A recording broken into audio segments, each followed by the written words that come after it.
Thanks for listening. If you like what you hear, support the show by joining the Nerd On Nation powered by Patreon. Go to nerdon.tv/Patreon and get Nerd On exclusives for as little as $1 a month. Nerd On the podcast is proud to be powered by Focusrite, Embody, creators of Immerse Gaming, Odyssey, Amazon, and TCG Player. Enjoy the show.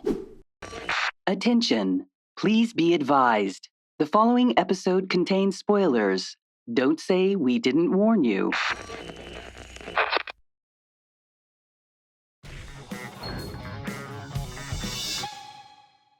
Hello, and welcome to Nerd On, the podcast you didn't need but deserve, where all levels of nerd are welcome. My name is Amy, and I'm definitely not one of our host/co-hosts, but I'd love to introduce our hosts for this episode today. So starting with the man in the hat. This is the Azorian one, Anthony Esteves. And I'm Tom. Hey, Tom. Hi, Tom. And I'm Josh. Josh. Oh my goodness. And of course, this episode today, we are going with the topic of Hayao Miyazaki's The Boy and the Heron. Like we do some wing things or something like that. But before we do... Oh, wait, Tom, did you see that go? Oh, that was a hype train. It left like a long time ago. It's fine. It'll come back around. It circles back around. I have a ticket. We're over here. They left. Dang it. Me? For me? Oh, damn it. Yeah. But before we get into that juicy topic, Tom, do we have a patron of the show today? We do. We appreciate all of our patrons. They help us keep the show going. They keep my bank account healthy so that when we have to pay all the bills, I don't take all the brunt of it all. Bills. But today's episode is dedicated to one patron. And that patron is Lauren Likes History. Nice. Thank you so much. You help us. You get our nerd on. We hope you enjoy this episode. Double LH. Thanks, Lauren. Yeah. Nerd on, as in nerd. Yeah, anyway. So we're doing this. We're doing an episode on The Boy and the Heron. We're talking about it. Yeah. And I feel like, again, with the new season, the new rollout of the podcast, we're always kind of like, let's talk a little bit about it. We're never the first ones to hit the road talking about the topic, even though I've seen a lot of videos are like still really recent and new at the time of this recording of like, let's break down the episode. But anyways, when did it go? When was it? It was only recently available for streaming, right? For streaming. Of anything? I didn't know believe it was June. It was supposed to be June, but I think it got pushed back a couple of times because I tried to pre-order it and it kept going, psych. Okay, so Psych. we're not like totally off the charts of hype. like a Miyazaki head would have watched it in theaters like I did, like Amy did, and all that stuff. So it's like for them, yes, but like whatever. Anyways, let's break it down. Boy and the Heron. Our thoughts going into the theater, like hearing about it, or even just our first time like watching it at home. Just to give our audience a little bit of a chance to think about it. And Amy, why don't you start us off? Yeah. So. Deep and abiding affection for Hayao Miyazaki has been present for many a year. And this one, as soon as he came out of retirement again, I could not wait. I didn't care what this movie was going to be about. I was excited. And yeah, I didn't really know what to expect. And I like to keep myself that way when it comes to anything coming out of Studio Ghibli because I just want to be able to savor it and enjoy it. And oh yeah, I've got a lot of thoughts. I was really excited. Words So do excited good. Yes. you recommended we do this topic. She did. I did. Actually, I kind of yelled about it for a while, didn't I? Yeah, my ears hurt. Well, that was My after the fact. bad. It was after the fact. Yeah. Steve's. What? Oh. What were you, tell me. What was your thoughts getting into this movie? So I am newer to Miyazaki's films. I do recall seeing the cover of Spirited Away when I was working at the after school program back in the early 2000s. Was it the 60s? Oh. Yes. Back in the was me, 1900s. me and number 5 from Umbrella Academy. We just hung out together in the 60s. So I saw the case for it, and we had the schools watching it, but Parks, after school program, I can't sit and watch it. I could just, clean the room and stuff. Only recently watched it again, maybe 5 years ago, and Howl's Moving Castle. So I've only recently learned of the greatness of Miyazaki. So when I got a chance to, I'm a late bloomer in some film aspects. I know. Tom's shaking his head, crying. I get it. Wait till That's the same thing for me, but it's just everything else. Everything else. Yeah, yes. he is. He is an icon. Yes, I've learned that. I especially interviews with Guillermo del Toro and how he says he is such an influence on him. I was like, okay, if this man is influenced by him, I got to go watch this guy's films. Okay, fine. What's that? HBO to deal with the whole studio? Fine. Okay. Available for Am I a streaming. joke to you? No, I have a tattoo of one of the movies of Steve. You've known me longer than you've known Guillermo del Toro. Am I a joke to you? Means nothing. I am film smart. I'm not film genius. I can tell you that right now. And Josh was like, "Oh, wait till you get to me, Josh. Because of this show, you've watched more than Esteves has."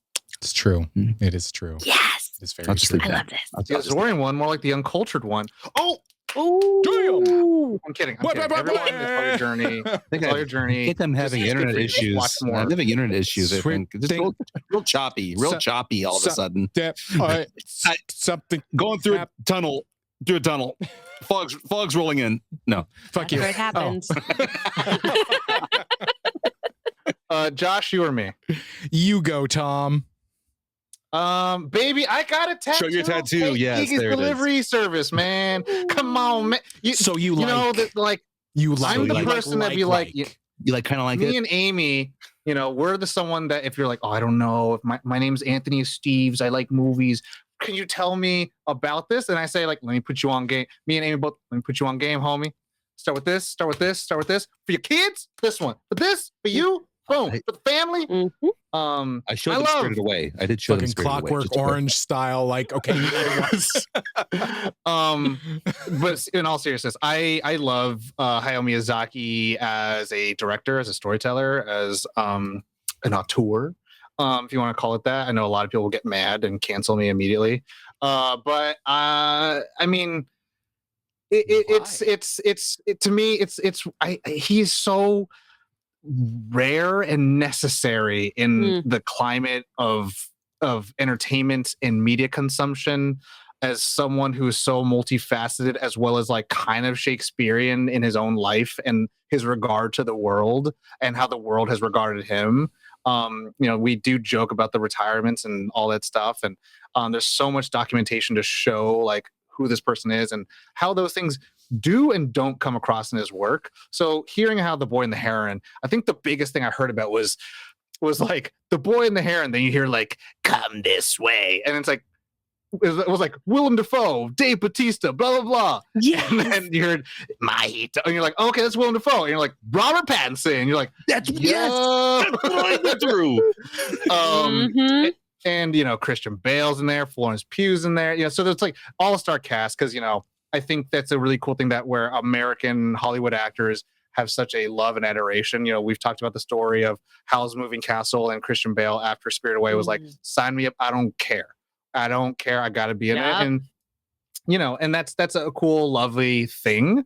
And to see this movie come out again, after a hiatus for such a long time and then watch it, the crazy thing was coming back from his third retirement, just seeing pretty much a lot of people being like, I don't understand this movie. And I'll leave it at that until we get to after watching the movie. So like 3 retirements. So Miyazaki is like that aging wrestler, except his returns don't fail. He still is at the top level. And like, if I'm gonna give you something, he is, I think if right now, if we're looking at current, he is Granda. Yeah, we've got some very Randy Orton vibes. Like you take a little bit of time off and you come back and you're still at the top. You come back through, but then also it's got that flavor of just like Roman Reigns showing up at SummerSlam, and it's got all that vibe that you're on the edge of your seat. He just started like the mouth breathing. Amy, Jesus. There's like a whole math to go about the WWE here, analogy. It's warm. I just think it's sorry. Thank you, Amy. Eddie, it's Eddie Guerrero coming back, just straight up coming back. It is that match. He knows the keys to my heart. Every it's time. Good thing. Sorry, Josh. It's a good thing that the angles are chest up. Chest up. Thank you, Amy. Thank you. Josh. So I'm fairly new to the Miyazaki filmiverse. Josh, what's wrong with you? You big doofus. Listen here, man. You haven't seen Kiki's. Let Josh go. Well, I just didn't have. It's like anime. I didn't have any sort of. I didn't know until like my 30s that there were so many people in my life that watched it, or like there was like I found out in my 30s that I had very close friends that played Magic and they never fucking taught me.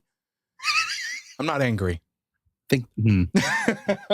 But so like so I think it was I came late to the Miyazaki movies and this one, so I don't want to say that I don't like his movies. It's just that I don't have the like deep rooted love, the well of love and whatnot, like of a lifetime of. I can appreciate them and go damn. So the first time I saw this was going like preparing for this episode, and it's one of those things. I don't know if there's anything in the film verse or any film that you've been like, I know that it's going to be good. I'm just not like, I'm not it's rushing to get to it. I'm like, I know that it's going to be good. Every movie that I've seen of his, they're fucking great. And so it's just like, I just don't have that like, I need to see it right fucking now. I just you don't have a history with it, but you're aware of them. Oh, I can appreciate the hell out of it. Out. I got some things to say. Anyway, okay, that's it. I've got some things to say. And that was scene. No, I just say just like Tom said, I would like the cast list. I was just like, what? It's a lot of people. What? Okay, I'm in, but damn. Yeah. I mean, it's and everything, and we'll get into it later. There's things to say. Get into it. Yeah. We'll get into. We'll move into the initial reactions and the first viewings now, just so that again, our audience is playing catch up with us. And who wants to go just in case it was just recently released on streaming. Everywhere. If you didn't see it in the theaters, all that kind of stuff. Yeah, that's your fault. Please do. Okay. Please, yeah, we would have loved if you saw it in the theater. Is it less than a year? Less than a year. It's like 7 months it came out. Okay. I want to write a letter to Vulture, the editorial, who had like this entire thing of like, when is the statute of limitations of spoilers? And their whole thing was like 6 months. 6 months. They're like, for a new show, 72 hours. For a movie, 6 months. And I'll tell them, and this is what I'll tell them. It's out the window. Because, again, everyone has their own. As Ryan Reynolds is exposing all the secrets of Deadpool Wolverine, it's 2 weeks in. I think our qualifier, we decided a couple of years, or just a couple. We've been doing this for 7 years. I think we decided like it was like 1 year. Like anything that was after 1 year, we put the spoiler warning on. But, hey. Well, rules are meant to be broken. But rules are made to be broken. I mean, any episode we do, there's been some movies that we've done that are like 20 years old, and it's like, sorry, you should have seen it by now, but hey, here we are. That would be me. Amy. That would be me. All right. Anyway, so here we go. Let's get into the initial reaction of the first viewings. Who wants to go first? I can say real quick, 5 minutes into the movie and seeing that it's a story about losing a mother. Thanks, Amy. I tried to warn you and like, didn't listen. I read the synopsis. I'm like, okay, it's fine. No big deal. Hit play. Fire in Tokyo. Oh, God damn it. So, of course, that I knew right away, okay, this is going to hit a little home. But I appreciate more as I've gotten older, these slow burns. Like, I love the character building, the world building. He's been hit hard in the first 3 minutes of this movie. And then just where does the character go from here? And I really appreciate that more nowadays. It's not that I don't like the other type, but the slow burn lately has kept me glued when it wouldn't have when I was 20, 25. Now I'm sitting like, I'm in. I'm invested. Thank you, Jenny Stark at Sex State, for making me sit through indie films and appreciate the slow burn.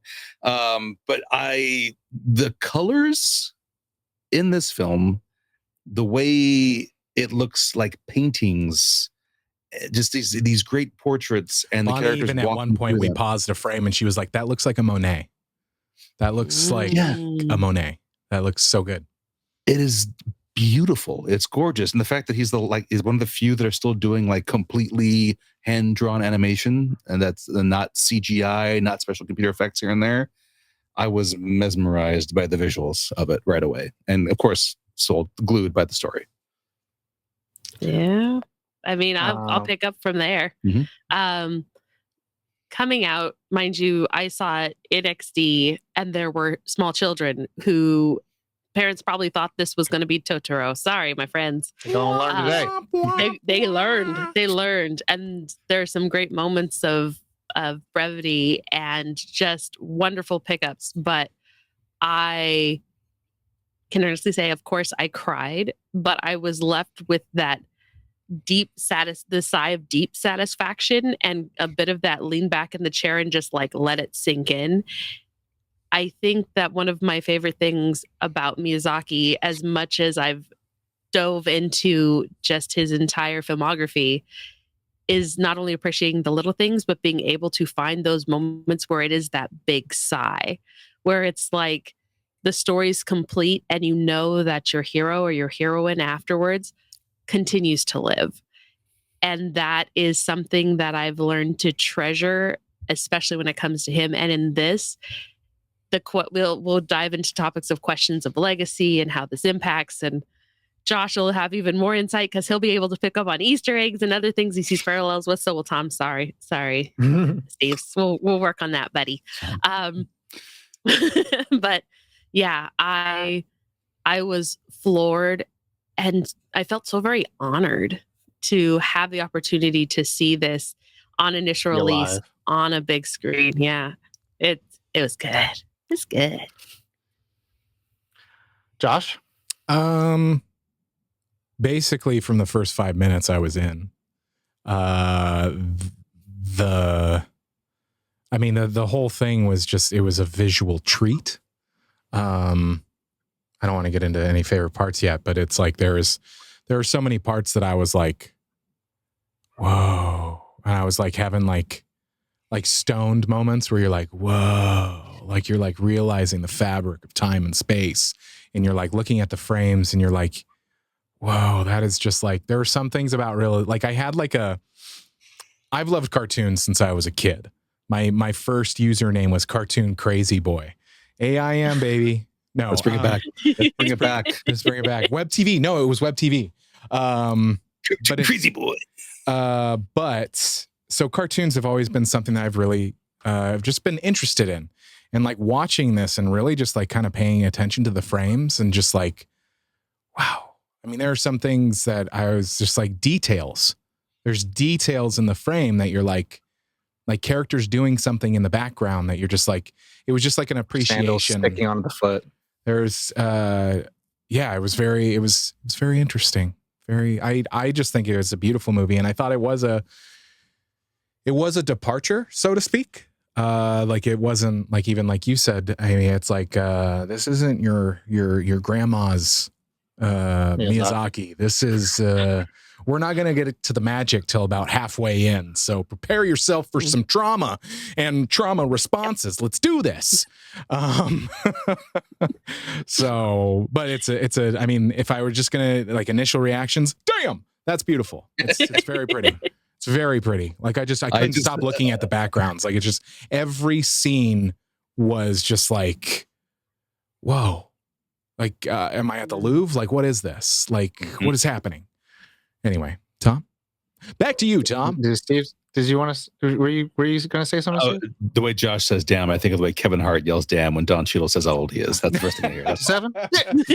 Damn. Sorry. It's a callback to the old video, the Five Guys video. Damn.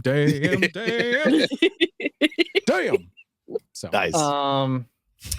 For me, the thing I kind of really hate about this movie is like, it's one of those that like, this is your first reaction? Yeah. He's going somewhere. Wait for it. He's going somewhere. Hold on. You truly get something more and more every time you watch it. So like for those listening and those amongst me, like I would definitely implore to watch it again and again and again. And it's one of those things that's like the story is so kind of like, in the best way I can say it, it's very Alice in Wonderland and like every aspect of it is kind of like I'm trying to experience the facade, the front, the surface, and then when I get into the deepness of it, and then like it's one of those things that just continues to have dividends in your viewing experience. And so watching it now for this episode, this is my third or fourth time now because I saw it twice in theaters, and it is one of those I'm just like, God, like it's so like almost not a movie, and it's so much like you're saying, it's like all you guys have said, it's like it's so much not like his own other work, and it's so much, and there's something that like that hit home for me watching it for the first time that I later had to have articulated to me later on. I forget the producer's name who produced the Grave of the Fireflies. He had said to Miyazaki making this was like, people in the world have still not experienced a version of you that everyone who knows you has experienced. And that was like, I was like, yes. Because the thing I love about Miyazaki films most of the time, it's like, typically it's about like children, typically a girl who like goes through a magical adventure without them being princesses who have to fall in love at the very end. And it's like, that's cool. This is an actual story, not just predicated about love solves all things. And it's like, cool. Now create a bunch of toxic relationships and a lot of bad expectations for people in relationships. But instead create like stories of coming to age and growing up and letting go. And it's all hard to watch, but as a kid, it's so profound. And then as an adult, those profound like bits still just have a lot of emphasis and heaviness into your life that you don't really realize until like it hits you, right? So and this is one of those, it's like, man, you kind of have to do a lot of the work. And that was the thing I really, really enjoyed watching out of this, where it was like, oh man, people thought this was going to be like a simple romp of a story of seeing cool performances, but I'm like, oh god, like and it just reminded me, and this is I'll wrap up with this. It's like, wow, what a year. I think this is the year that the Fablemans played at the beginning and then Boy and the Heron played at the end. And I was like, yo, talk about Hollywood copying themselves of like dissecting your own life as a director. I was like, yo. Mm-hmm. But I'll leave it at that. So now we go to full spoilers. Full spoilerific world. And I'm starting. All right, so this is bird, right? This bird popped up. Wait. Josh gets first. The fire. Anytime fire was on the screen, my pants, I was just like, yes. It was the effects of it. It was just like, one thing in noticing in viewing this, it's really cool to see technology move forward and the ability to have different aspects be more, a little bit more detailed. It's interesting to see this. Like I was just noticing some of the surfaces, they just look so good. And like some of the animation was not better. I don't like that word, but it was just, it was different. It looked different, but the fire you liked it more. I liked it more. The fire, anytime that it was on screen, it was just the way, especially when it was like, it seemed to like tear the surface of the screen. Like it was just like, and it was like watching seeing these like waves of fire, dimensionality to it. Yeah. And like it happens of course in the beginning, but then he's like looking down on his father and his stepmom, and it happens again where he's remembering it, and it's just like, it's so cool. And just the way that it's just like, man, if you're stoned, don't watch this movie. or do. Yeah. Do what you want to. That was my first favorite part.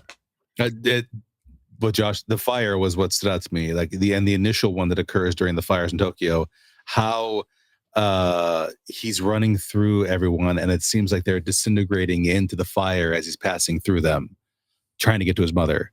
Just the visuals there. I mean, Josh, I mean, that's what I was thinking of, was the way the fires I mean, and the cool thing about it, right? Like, it's, in animation, there's always background artists and there's key art animators and stuff like that, where like Mahito is like running through, and then you have all these people who are kind of like onlookers who are afraid, the rest of the civilians, and they all are kind of like blending and moving with the fire in that regard. Again, clothing is kind of doing that, but they're all in motion, and it feels like these are like background key elements, except, and you have Mahito's running through it, and just color theory as well as contrast. It's like he's in like a periwinkle gray, uniform, and everyone else is just like a muddied gray black hue with like tinges of red. It's a great striking image. Again, you get freeze a frame, and that's a mural right there.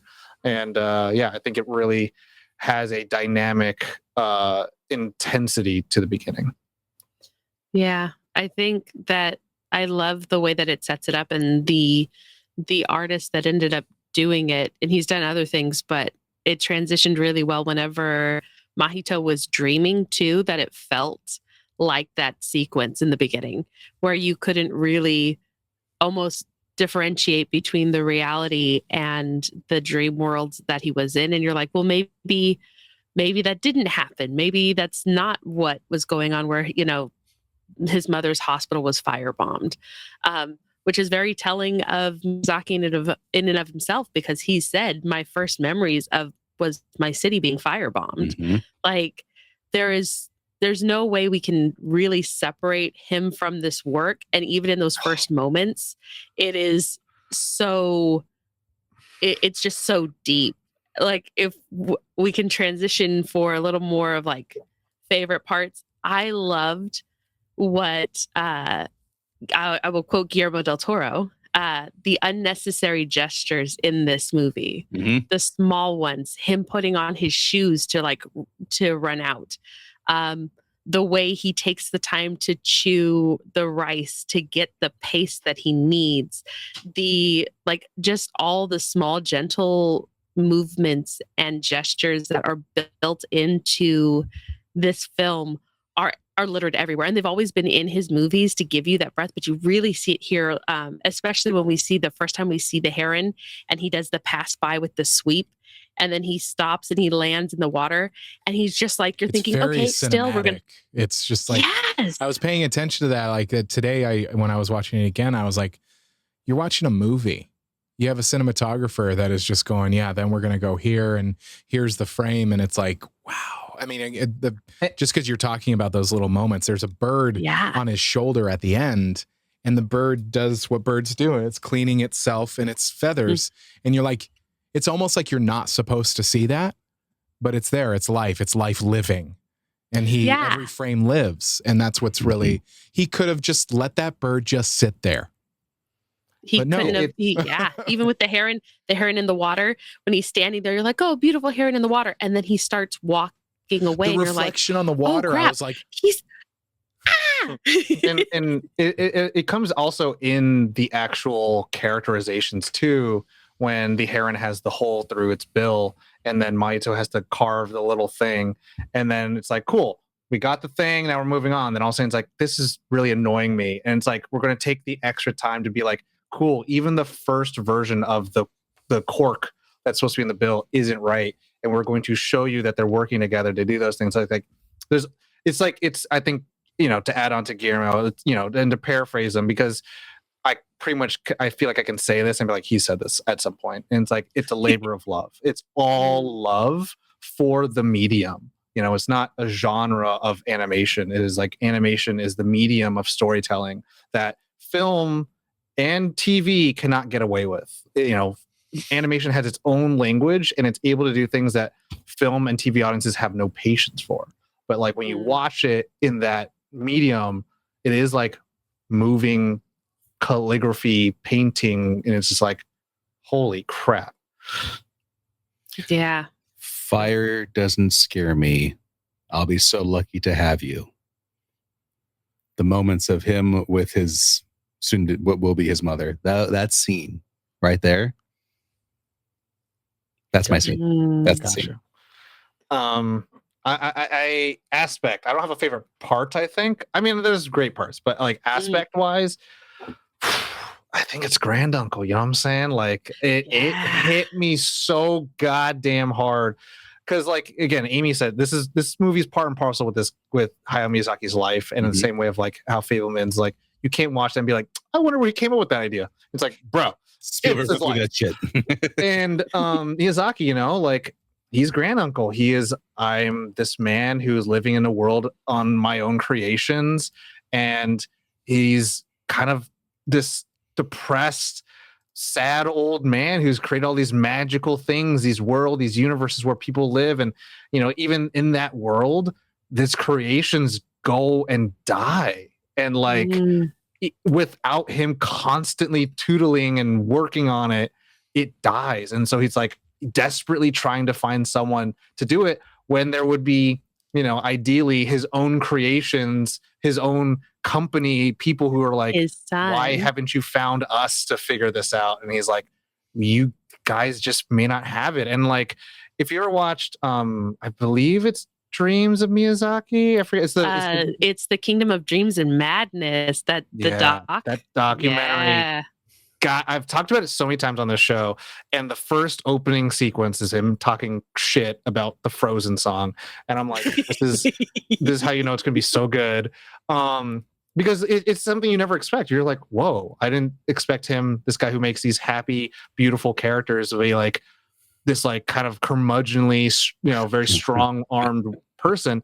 And then again, this is the side of him that no one really gets to see, where he's utterly kind of destroyed at the fact that like he has retired 3 times, and every single time he's retired, Studio Ghibli kind of just goes down the drain with it. It loses its reverence. And so he's like, I have not yet attained the success that Walt Disney has, where after my death, I don't know if it survives.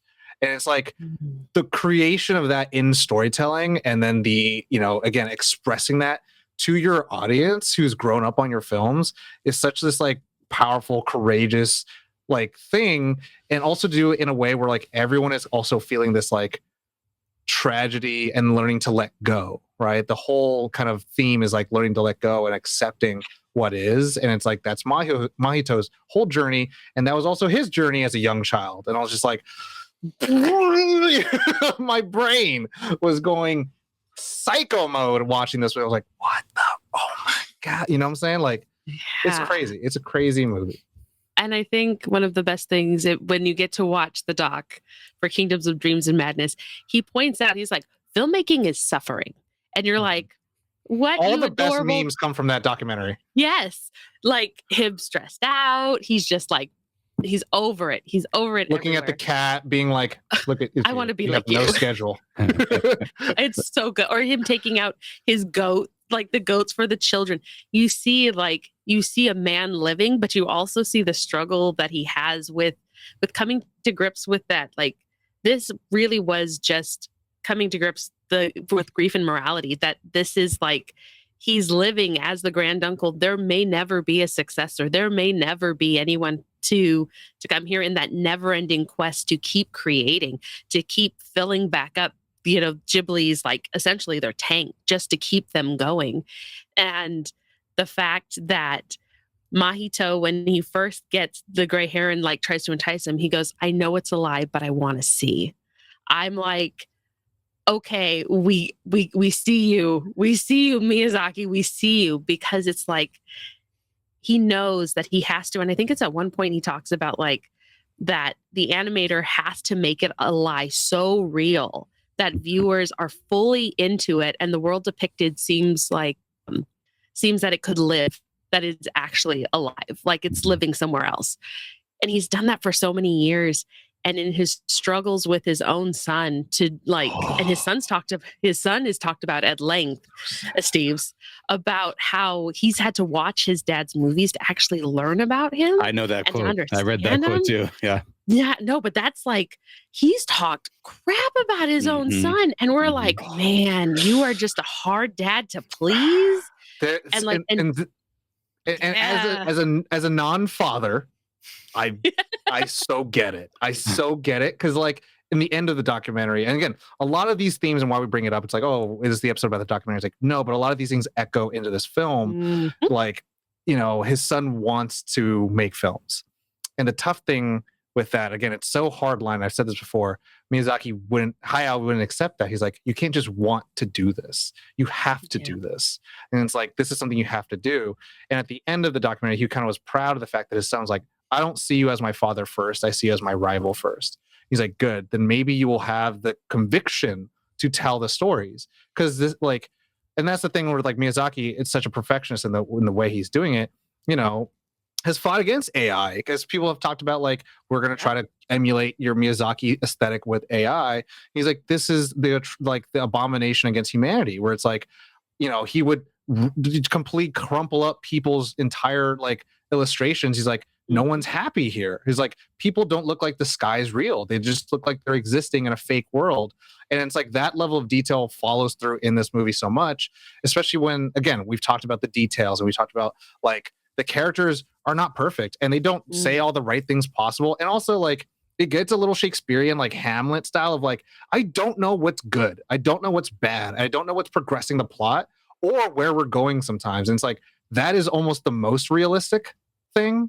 Because it's like, yes, if I can talk to the next person I meet at a bar and be like, this is how my life's going. I'm winning or I'm losing, or is it something that we've just decided for ourselves? Versus someone else saying like, let me tell you the true history of my life. They're like, I couldn't tell you if there were good things or bad things. It's all based on your own perspective. Right. And it's just like, these just sound like things that happened. And it's like, it's such a, you do have to engage with this movie or else you're going to be like, what is happening? And I feel like most people after they watch it, like, what is happening? And like, I don't understand this movie. And it's like, yo, it is heady. It is heavy. So for those who are listening, a little early than Miyazaki, it's available on HBO Max. Or it's available. I bought it. But maybe not your first one to watch. No, the documentary is available on Max. Oh yes. The Boy and the Heron will be available apparently on Max on September 6th. So at the time of this, I own it now. So well, then good for you, Esteves. Good. We gave him. I thought I owed it. Maybe. Give them monies. Yeah. The nightmare fuel of the transformation of the heron. I was like, it's nightmare fuel, but I was just like so like enamored by it. I was just like, it was just like when the teeth started showing up, I was like, I need you to stop, but I need you to keep going. Come on, keep going, Oh, okay. Oh yeah, we're doing this. There's a nose. There's okay now. It's kind of like the Violator. Yeah. Mm-hmm. Oh. And you're just like, good comparison. Like, oh God, give me more. Oh, get it away from me. Stop it. Keep going. Yeah. I totally hear you on that, Josh. More nightmare fuel, melting mom on the couch. Oh. Yeah. Oh. Sorry. Yeah, get it in there. Kind of melting, but it was a dream sequence and when he was floating in water and then it was a transition scene. It transitioned to him sitting in the bed or laying in the bed and it was just like the water disappeared and it was his bed and I was like, that's beautiful. That was so cool. Like I appreciate a good scene transition. So like the melting effects, like I think watching it again today with Bonnie, she was like, whoa, whoa, the melting. Sorry, I took it away. No, it's perfect. It's the melting. It's the perfection of it too. Like I think that's when we're talking about those imperfect characters in perfect places. We look at her and she is like, she's gorgeous. She is perfectly gorgeous. She's laid out on that couch and you're just like, yes, your mom looks absolutely gorgeous. Or your aunt. I think it's supposed to be his who will aunt be his mom. Stepmom, aunt/stepmom/ something. You're like, oh, she's so gorgeous. She looks perfect. And then it's just the slow, oozy, like the unattainable drip of animation that as much as we get practical, it's just not as perfect as this. And I'm like, she goes full Hal.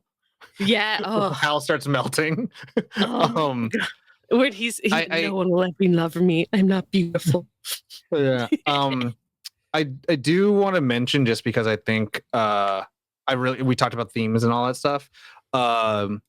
it's crazy. It's a really, you know, to Amy's point of like kids watching this movie, it is like really heavy topics of like like forgiving yourself to letting yourself love someone else who's your mom, or who will end up becoming your mother figure, not really your mom. Like I think that's why there's such like catharsis when Lady Hime, aka his mom, says like, but you're gonna die in a fire.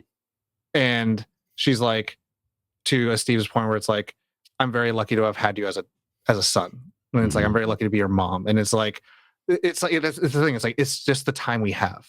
And the whole, you know, again, he's kind of rejecting Natsuko, his mom aunt, which apparently Miyazaki also experienced as a kid, where his, you know, mother passed away and then his father married the sister, so that like the not lineage, but more like I think the financial will stay the way it is.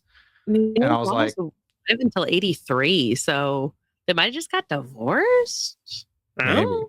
But like, so it's just like that experience of just kind of like, yeah, you're getting forced into a new family kind of feeling. And it's just like, I think that's like one of those, I really like at the time that we're dating this completely. Vince Vaughn has talked about like Hot Ones, about like why they don't make movies certain ways. And it's like during the John Hughes time, your life experience was your IP.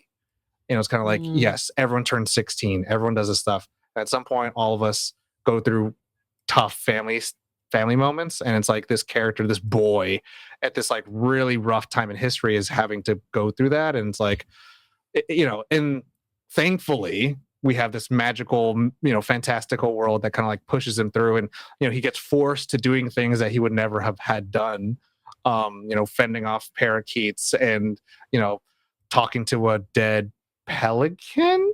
This whole movie, this is basically, if I were to like oversimplify, it is a trauma response to grief. And he's like creating this, like my thought of like what I thought it was about. And I was like, okay, so sometimes something is so traumatic that you create something as a coping mechanism, so to speak. You know, some people do other things, and it's like this story that has created in like a fighting of the situation that his father has moved on and he's marrying, and like they've moved and all that kind of stuff. And it's like, but it's like my mom just died, and it's like this response and going through the motions of almost learning the story of his own life, not like what came before. And I was like, I feel like there's some sort of generational trauma thing here too. Like the big house represents generational trauma passed down. I'm like, there's something here. I don't know. I mean, like, it should go to say that I think Miyazaki, when he was making this, I think he was like in pre-production for like 3 years or something like that, writing it. He had like read How Do You Live? And apparently that's the actual his translation. Mom had given to him. And it's a story, a Japanese book, a Japanese story, 1937. Right? I wanted to see if there's an English translation. I looked it up today. And at the same time, also he watched 8.5. And 8.5, for those who don't know, it's a movie about like kind of the horrific experiences making a movie. And so he's like, oh my God, this person thinks the way I do. And so like a lot of those influences came through of like, yes, this is kind of like the manifestation of his own nightmare, his own world that he created. And I think also there's a lot of similarities between John Connolly's the Book of Lost Things, because a very similar thing happens where a boy's mom passed away and then the dad remarries and then has pregnant, and then like the crooked man takes the boy into like the woods. And it's like very similar in that regard, but it's like that kind of like, this is the vehicle, and then the rest of the world that gets filled up is the machinations of Miyazaki. And it's you know, it's cool, it's interesting as well, because Miyazaki always has these motifs of like, you know, airplanes, industrialism, and his dad he creates the biplanes and stuff like that. And typically man-made things are always seen as clunky, destructive things in the Miyazaki world, but like he loves flying, and that's why, you know, Pocoroso is a thing like that. But it's yeah, there's so much to chew with this, but I don't want to keep taking from other people. Please, if anyone else got more favorite aspects and stuff like that. Yeah, Ooh. No, here you go. Steve, you want to hit this? No, Mine's on cast. Amy. Mine's about the Amy. cast. Well, I was going to cast too, so that's Amy. great. Especially like we got. I want to bring up before we fully switch into cast. Move over, Soot Sprites. The Wada Wada with their fat old booties are coming for your spot of cuteness, my friends. Like, first off, just seeing them, you're just like, I love you. I don't know who you are or what you are, but I love you and I want to love you. I just And then when we get down to squeeze you, and I want I'm to squeeze you. I want them to be on fire. Dude. What? No. When Lady Hime. Lady Hime, whee! There's some of them that got some chunky booties, and I was dying. Like they came in such a great spot where we had that Kiriko had shown up and saved him, and then we end up literally like, surprise, these are the Wada Wada, and I take care of them. I'm like, I don't care. Like I'm here for these guys. Like they're adorable. this. They had such they had the forest spirit energy with the bobbly heads in Princess Mononoke, but literally the first moments in Totoro where we see the Soot Sprites that just move, it had such that palpable energy of like innocence. I could not contain myself. I cannot find any merch of the Wada Wada. I am very troubled at this point in my search. Somebody will. I will go to Etsy. They're baby turtles going to the ocean. I know. Oh my And you're God. like, and that was so perfect. I hated that moment so spectacularly because it was just another reminder of like, it's a circle, baby. It's all a circle. Like it's beautiful and adorable. Guess what? Still gonna have to die. Like that just circling into that, I want to talk about the cast. Well, I mean, just speaking of that, it's like I will fully admit that I watched the dub. I watched the dub and I was like, and it's one of those. It's an interesting experience if you ever get a chance to. If the system that you're watching on has a smooth transition between what audio mode you pick, and with this, like on Apple TV, like you can just pick audio, original Japanese, American, or English, and sometimes dubs are, or vice versa. Sometimes there's a poor quality, even in terms of like the sound design and everything. It's fucking seamless. It's seamless. Yeah. It's just, and it's such a quality dub. That's the thing is it's of course you have a huge cast, but it's like just even the technicals of it. It's a quality.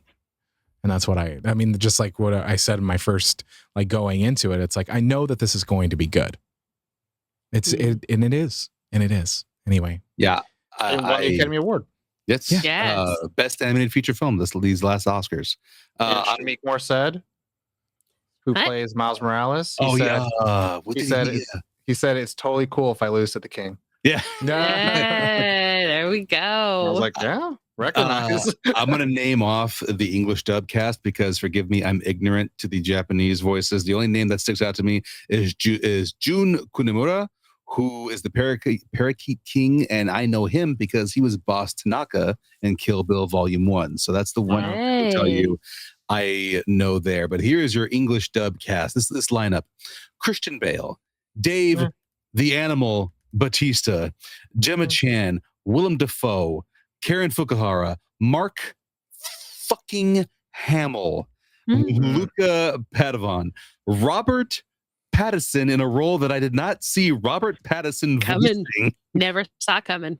The lovely Florence Pugh. That's just a few of the English dub there. And when we find out which voice Robert Pattinson is doing, I said, bullshit. I had to go look it up. They're like, oh, Willem Dafoe. They're like, yeah, maybe it's Mark. I don't know. We all thought it was Willem Dafoe. Yeah. Oh yeah. I heard that. I was like, oh, that's the Goblin. That's Green Goblin. Yeah. And when I see Pattinson, I'm like, this makes sense given what I've read about the roles he's taken in post Twilight, before Batman. I feel like that was like after a while. Funny enough, it's like the level of Heath Ledger being Joker, where everybody's like, nah, and then he delivers this great performance, and they're like, exactly. Oh yeah, totally. And I always saw it like it was going to be great from the first time I heard about it.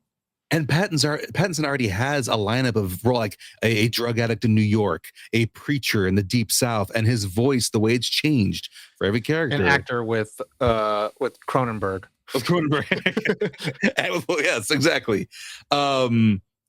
It was an amazing turn by him in this role, and I couldn't help listening to Bale. I feel like Bale is doing a mix of his Bruce Wayne with a splash of his the Fida New England accent together in there. But what made me laugh was when he does that accent, but when he gets to the Japanese names, he pronounces them perfectly. Yes, it's like he does it perfect Japanese pronunciation, then goes back to that twinge of New England accent. I got whoever his character was in American Hustle. No. I got his American Hustle character. That's what it was. It was Who that needed a tone bra until the Japanese name comes up. Then it's perfect. I thought he was going to break out into Newsy songs, but it's fine. He could have. I mean, maybe Empire of the Sun. Who knows? So that's what they call a family. Mother, daughter, father, son. And I was like, yeah, let's do this. Amy, cast? Yeah, well, we hit on the heavy swinger of course, Pattinson coming in unexpectedly as the Heron. So left field. The Kiriko with Florence Pugh. Oh, girl, coming in like getting better. She just says, "I can do more. Watch me." I loved hearing old lady her, and then that flip when she gets to just her, and it's just a little bit gruffer in the bottom. I'm like, I love you even more. Like, this makes it so much fun. And I think that was something consistently across the board we can say about all of the dub actors. They were having so much fun. Absolutely. Like, it translated so beautifully and brilliantly into their performances. And I was just like, tell me more. Like, even when we finally get to Willem Dafoe, unexpected again. And it's a calm character. Like, it's not an over-the-top character. Just no. And he's just talking. And I'm like, he comes in to die. Oh, God. Yeah, he's not that calm. He's dying. He's still like, he's breathing slightly heavily. He's dying. But it's Willem freaking Dafoe. And I'm like, So you're like, when I first watched it, I was like, so you're not the Heron. Who's the Heron? What do you mean, Robert Pattinson? He wanted more of that. He wanted more of that Lighthouse feel, where it's like, I get to be with my boy Pattinson. We get to see crazy people in this, like, harbor like area. Who knows? And I'm dying. I'm dying. Like, there's well, and even Mark Hamill surprised me because he wasn't that over the top. And my boys have been noticing Mark Hamill's voices in the various animated shows they're watching. They've caught on. So I'm expecting. Maybe do we get a Joker laugh in this one? Do we get that? Nope. Calm. Laputa. Get out of here. Go watch Laputa. It's house called Culture. Mark Hamill. Yes, sure, Mark Hamill. That's who that is. Before we go to the last part, last topic of the episode, because we are getting a little long in the teeth, I just want to talk about another aspect of the thing that I just loved. There is this reoccurring thing for those who are watching more and more Miyazaki of these characters who end up going through whatever experiences and arcs they go through in the films. Kind of lose a little bit of themselves. And I want to just talk about how like Mahito finds that stone and then has the charm, and the Heron says like, those are powerful charms, like much too powerful for me. He's like, do you still remember what happened? And Mahito remembers. It's a thing with children, something so visceral happens to them. They're like, this is going to be their entire life. This is going to like become their personality. And then like at the end of the film, this character just like kind of leaves, and it leaves us off with this same feeling and kind of harkening back to Spirited Away. If you watch the dub version, it's kind of like she will always remember what happens. If you watch the original Japanese, she forgets immediately. And same thing with Kiki's Delivery Service. If you watch the dub, Gigi comes back and it's Phil Hartman. If you watch the Japanese, it's just a cat. And so like she lost the power, and then she lost her ability to speak to Gigi. And then when she got her powers back, Gigi still doesn't come back. And it's not like this like sad, morose thing. It's kind of like there is kind of like this cost, this over end, like the tax will be paid of like to gain, to learn, to grow is also to lose something in regards.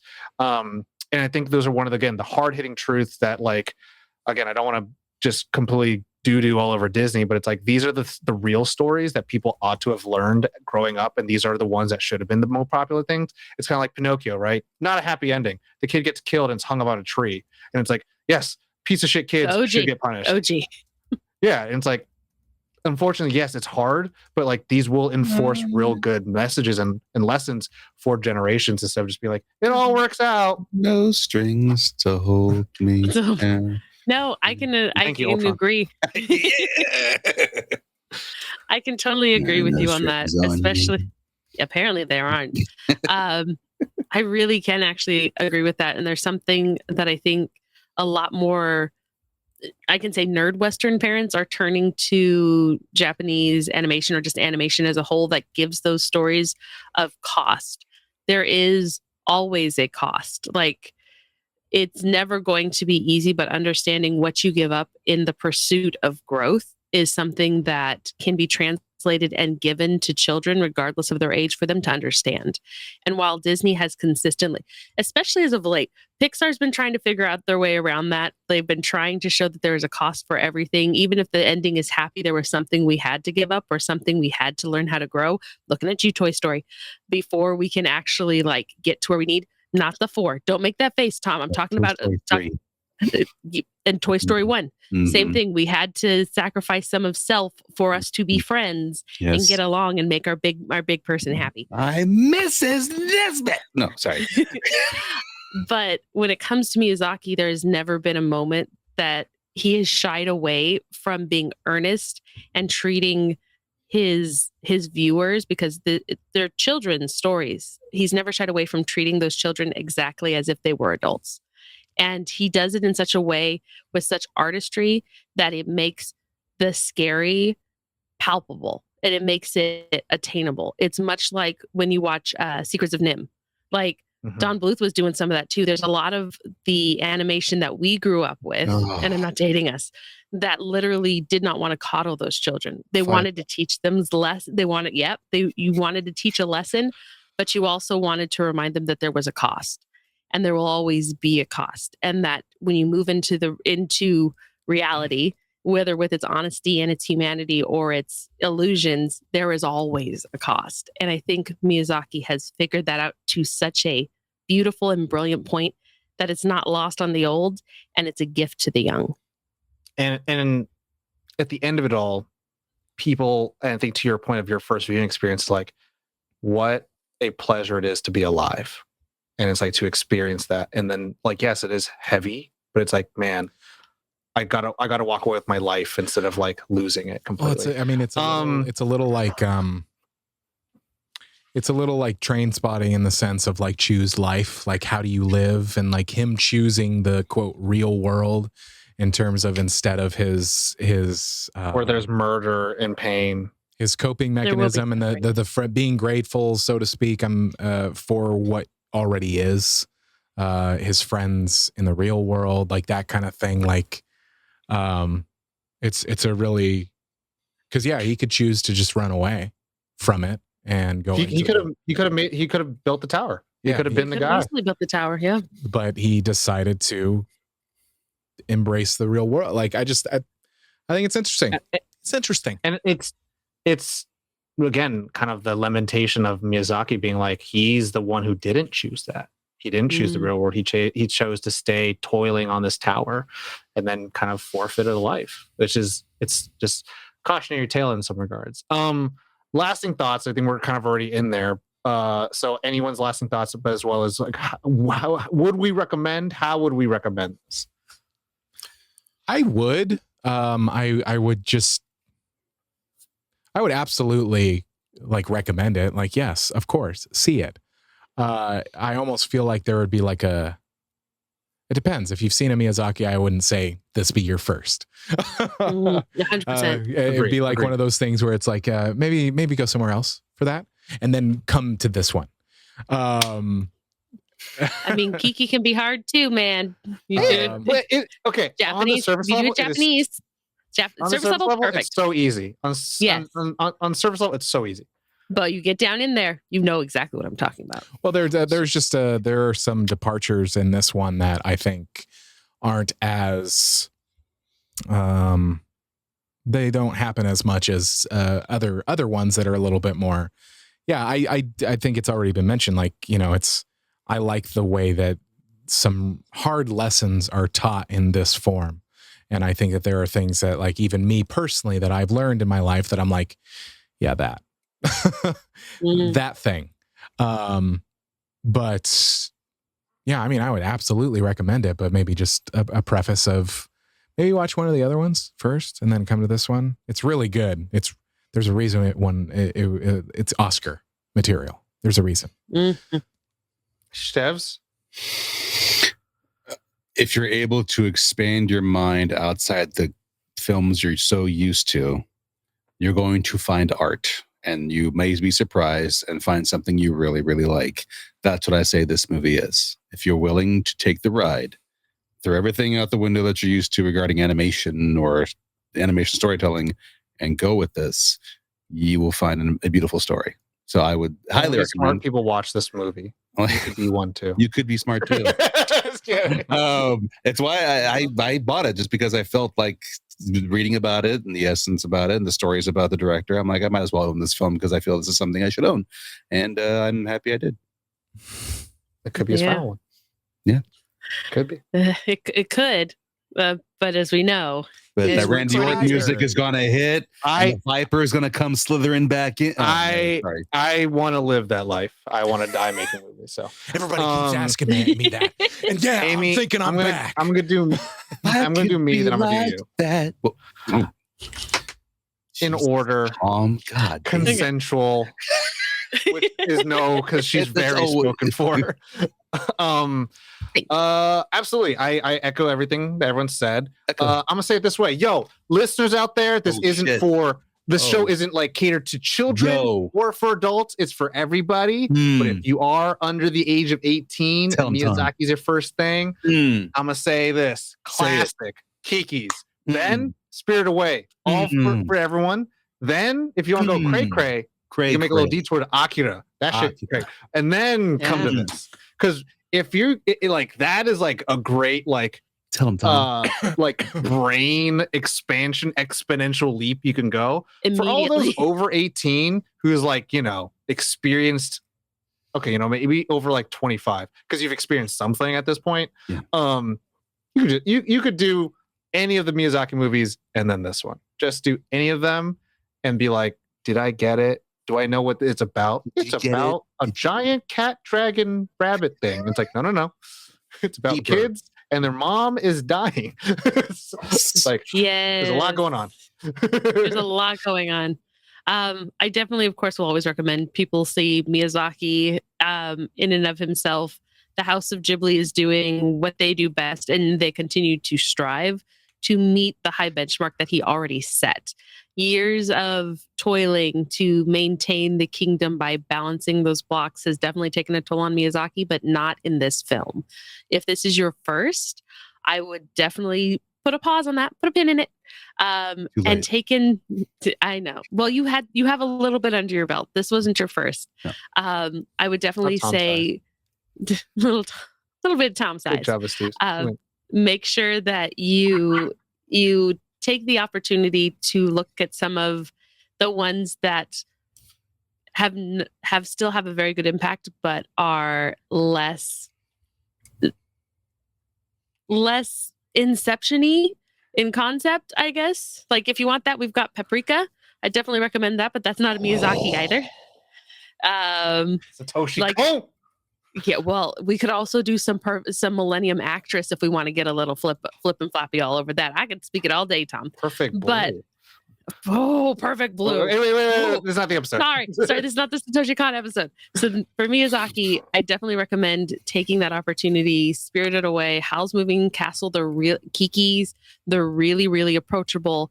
They give you the space to not only appreciate the art and understand some of that story, but then when you dive into this, you have that opportunity to take that breath. And even if you're confused, you're there for the ride. Like, you'll see moments and flickers of all the movies. If you do a full deep dive, you'll see all of it, but you get that opportunity. This is not, if you are struggling with grief, if you are struggling with the concept of your mortality or the hope for your legacy, this at the end of the day is going to give you a perspective from someone who has been suffering for their art for decades. and all they want to do is remind you that there's hope. So yeah, always hope. Don't start Spielberg with Fablemans. Don't start Nolan with Oppenheimer. Opuses, man, they come in all the shapes and sizes, but this one truly is unexpected. And if we're talking about if this thing is Oscar worthy, all day, baby, all day. Oh, it is. You got the win. Yeah, it won it. Cool. That wraps up our episode of The Boy and the Heron, but we have one interesting thing where we'll share something that's a game, TV show, book, song, any hidden gem that has nothing to do with the topic. For y'all, the listeners, for the culture. Amy looks like she's ready to go. I do, because it ties into this. So one of my favorite authors. What? I'm kidding. I'm not talking about SummerSlam, Esteves. Calm down. Damn it. So I have one of my favorite authors. Her name is Erin Morgenstein or Morgenstern. I can never tell. Sorry. But she wrote The Night Circus a while back, and her sophomore book was called The Starless Sea. And it has an entire concept about stories, and that there's an underground library where all the stories that have ever been and that will ever be exist in this labyrinthian world. You can only access it through certain places. You have to get a pass from the librarian to get there. It's absolutely. It reminded me so much of The World in the Tower when you get there, and the hero or our protagonist is literally a video game developer. Nice. Who's like finishing up his winter. I think he's finishing up like his winter semester, and he stumbles into this world. It's approachable. It's beautiful. It's got some Greek. It's got some myth. It's I love it. What is this again? Morgenstern. Thank you. The Starless Sea. It's a book. The Starless Sea. It's a book. It's also available in audio.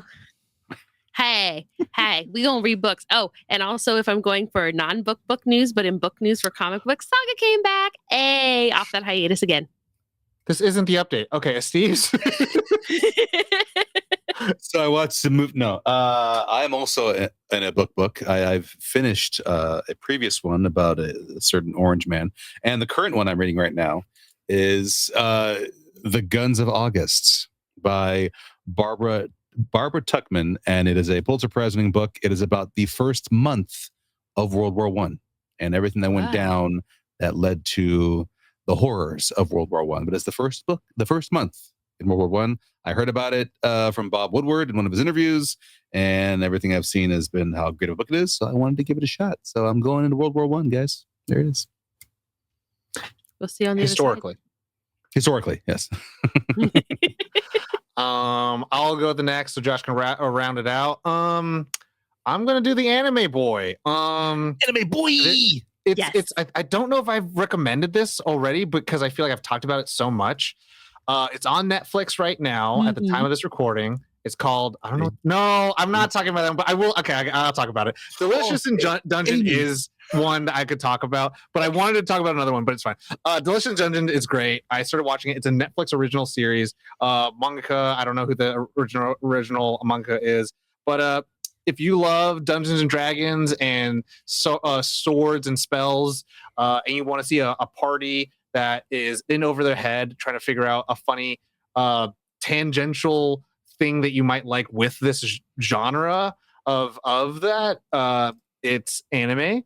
It has that Middle Earth medieval stuff, but also the big crutch of it is that they have a guy named Senshi who's a dwarf that they recruit because they're like, we're so poor, we got to go back in the dungeon to go save somebody who's our close friend and sister, and then they're like, we have to start not buying food but eating the monsters. And then Senshi's like, I will teach you and I will cook all of them for you. And it's just kind of funny. It's kind of cute. What I really wanted to talk about was Hajime no Ippo, which is a boxing anime. And keep talking about it. Let's go. It's I'll tell you this right now. I come back to that show, and that's why I forget if I recommend it. I come back to that show so many times because there are times in my life that I just kind of need a motivational piece of stimulus. And it's about some really loser kid in high school who gets bullied and then he all of a sudden gets flung into the world of boxing because a middleweight rising star finds him and defends him against bullies, and he's like, I can teach you, but you really have to try boxing. And this kid is like, he defeats his opponents, and he's just like, thank you for the opportunity. He's like, I'm only a good boxer because I rose to the challenge to fight you. And then everyone's like, hey, you're a really good fighter. Like, it's so wholesome. And it's all like just hard work. And there's also just different types of masculinity in there, like the toxic, the very kind one. It's like, there's all the dumb 90s horn dog stuff, but it's like also like not seen as like, that's the good stuff. That's like, it's seen as like, oh, these guys are weirdos and that's why they're here. And it's like, it's such a fascinating, the first season, 72 episodes, is insanely bingeable to watch, that you're just like, I'm rooting for this kid all the way. And like, it constantly brings me up in a good mood. The Delicious in Dungeon is my I'm going to sleep show, so that's why I'm watching it. My Great British Bake Off or Great British Baking Show. I feel it. It's good, and it's got anime food, which makes us even happier. So good, so delicious. Joshua, I really need to start preparing these things. Oh god damn it, We Josh. lagged for you, babe. We gave you all that time, babe. No interesting things in life. Josh.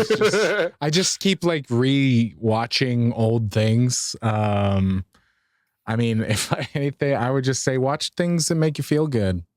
I watched like fucking romantic comedies this past week, and there was a Give me them name deeps. something you watched. About Did you watch Time The will make Proposal? you cry every single time. About Time is Didn't you just say watch something that makes you happy? Yeah, with rom-com. What happened? no, but it's a good cry. It's a Good good cry. It makes you like, I've watched it. it makes you appreciate life as it is. Like it's very That's like watching Me Before You. I love that thing, but it's gonna make you cry. gonna make you My cry. favorite review of About Time was, oh, it's Rachel McAdams. Oh, it's Donald Gleason.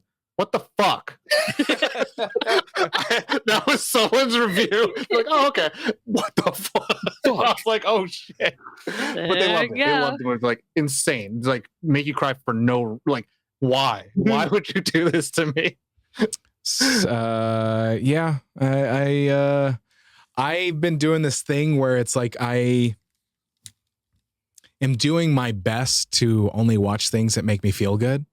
There's just been a lot going on in the world, and so I've just been like, it's kind of like it's almost like a mental health detox, where it's just like I did it in college, where it's just like I only spent a year for a year I only watched things that made me feel good.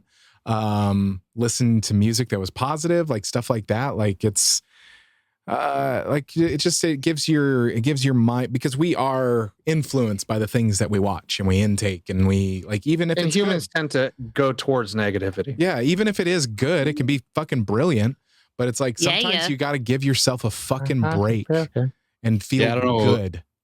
I don't know what we went through when the pandemic first started, but we were looking for something comforting, and we watched something we've seen before. It was Ted ER. Lasso. No, it was ER. Ted Lasso, yes. We watched ER, which was on brand with everything that was happening, but for some reason it felt safe watching Clooney and Anthony Edwards versus what was really going on at that time. Yeah. Okay. No. And then I would recommend About Time, everybody. And I would recommend, if you want something feel good but a little kind of weird, Pushing Daisies has 2 seasons, so bingeable. Lee Pace, Kristen Chenoweth, unexpected musical pop-in numbers, beautiful and bright. Even though there's murder, everything just seems to kind of be okay. And that's like one of my go-to happy comfort ones, and it's on streaming like all over the place. It'll already be out by the time this episode's out, but I'll say it anyway. Umbrella Academy, the final season, is hitting Netflix soon. But that's Or that's Guns of fun. August. That's fun. but I'm sorry, that's still fun. but They that's had a dance Josh is off. saying, but that's that. Yeah, then there's musical numbers everywhere. Josh, go quickly. All right, everybody. That is the episode. Thank you so much for listening, for watching. However Thanks. you are ingesting this episode. Don't That's eat a weird us. way to say that, but Don't eat us. let us know what you thought, Okay. either in the comments or join that Discord, nerdon.tv Yes, /Discord. There are Discord. channels in there that you can talk about anything from food to movies to TV. And if you want to get real spicy, like super spicy, you can join the Nerd On Nation that's powered by Patreon, nerdon.tv/Patreon. And there are special channels within there that are private, only for you, that you can talk directly to us and to other members. And you get stuff like early access to episodes. You get early access to stuff that we're just even trying. Like when we're like, hey, we have this concept for a show. Hey, what do you think? And it's pretty cool. It's I like that aspect of the Nerd On Nation. And plus, you help us keep the lights on, the literal lights. I only have one that are here. I was told to turn the other one off. But yeah, that's it. Check out our website, nerdon.tv, and take care of yourselves. And each other. Yes. But you know the drill. As always, nerd on. Nerd on. Nerd on. Nerd on.